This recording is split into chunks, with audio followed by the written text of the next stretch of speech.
Freakshow Chardonnay 2020. This is actually a delicious Chardonnay. First thing, you have to take note of the label. Very funky, cool, and it's actually the goddess of the sea, who's Poseidon's daughter.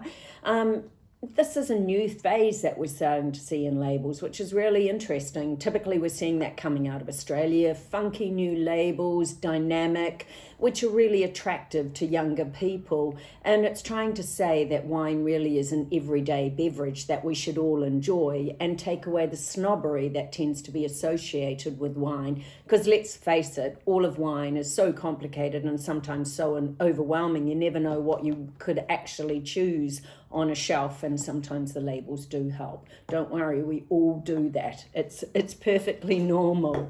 But this Chardonnay is from Central Valley, so it's a huge AVA, but from a small AVA within the Central Valley called Lodi, which is renowned for Zinfandel, and there's been a lot of change of viticultural practices there since the 90s and starting to produce some really excellent wines. And this Chardonnay is just stellar drinking from a family that's been situated in the Lodi Valley since about the 1860s.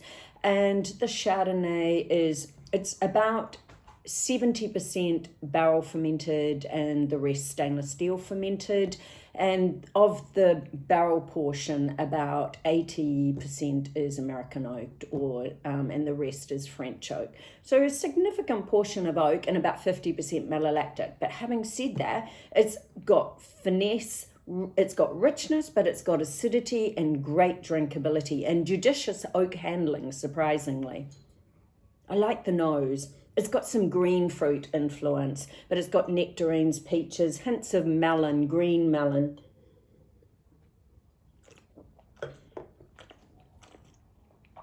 It's plush. It's really fruity, but nice acidity, a nice line of acid, good length, and the combination of coconut and toasty vanilla gives length to the wine and balances the plushness of fruit. And it's not too overtly sweet, which some Californians wines can be because it is quite warm in temperature for growing, but this is a perfect example.